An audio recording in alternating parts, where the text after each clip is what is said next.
You're probably familiar with what a URL is. It's that thing in your search bar for the address of a website.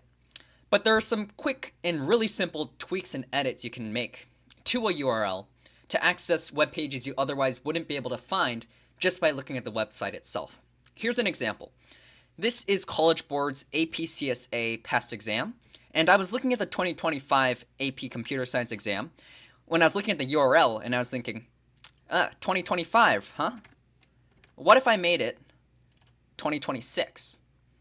So I changed it, pressed enter, lo and behold, it literally gave me the PDF for the 2026 exam before it was released on its own website. It was an incredibly stupid oversight by College Board to let that happen. Nowadays, if you try to do that, you will be blocked. Let me show you an example. So if I just click enter here, changing the URL, it says, sorry, this page isn't available. And that's what should have happened back then, but it wasn't. Okay? My point is, just by doing some quick tweaks, it's very easy to access web pages that you otherwise wouldn't be able to access on your own.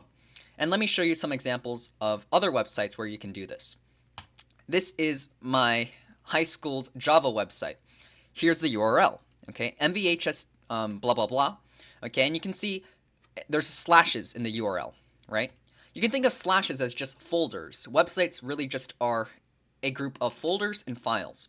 So when it says Java here at the very end, that's just a folder for the main thing over here. Which means if we were to just delete that part, we can access a directory or folder containing that Java folder. Let's press enter. And you can see this is a website that I would otherwise never have seen had I not done that quick URL edit. You can see we're able to access, all sorts of other websites within my high school. This is a chemistry website. There's art, there's math, and bio. Okay. Yet another example. This is a math website, and let's look at a math video. Uh-oh, we can't. This message here simply says, oh no, you gotta install Adobe Flash. No, I don't, because I can just edit the URL. So let's change the .html here to a video file MP4. There we go. Look, now we can actually watch our video without Adobe Flash. Now, I don't want to mislead you.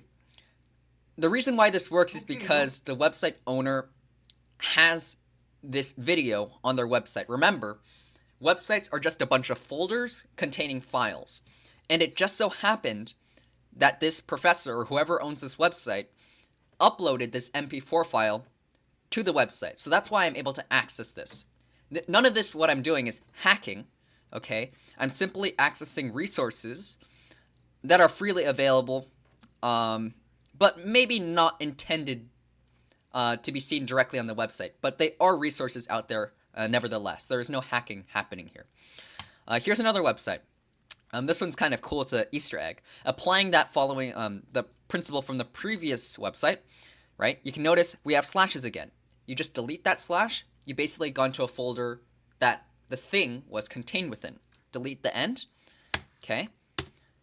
And you get a little Easter egg. It's kind of cool. They say, nothing here, move on.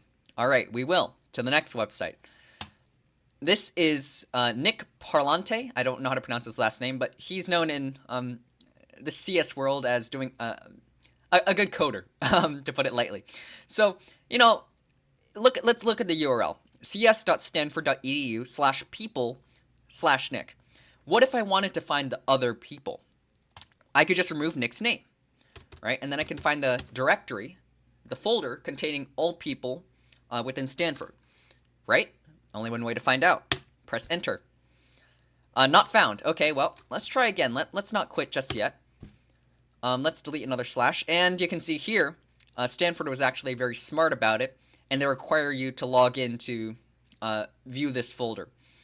They don't want you just knowing, like, the people, like the faculty that work in their CS department necessarily, It's public information, sure, but they don't want you to just, like, willy-nilly access it, right? So it makes sense that they make you log in. Okay, so there are ways to prevent, URL editing from getting too much information, but College Board was really stupid with letting you literally access exams in the future Yeah, I mean, just ridiculous, frankly. But anyway, just a cool thing I figured I'd share. Subscribe if you enjoyed.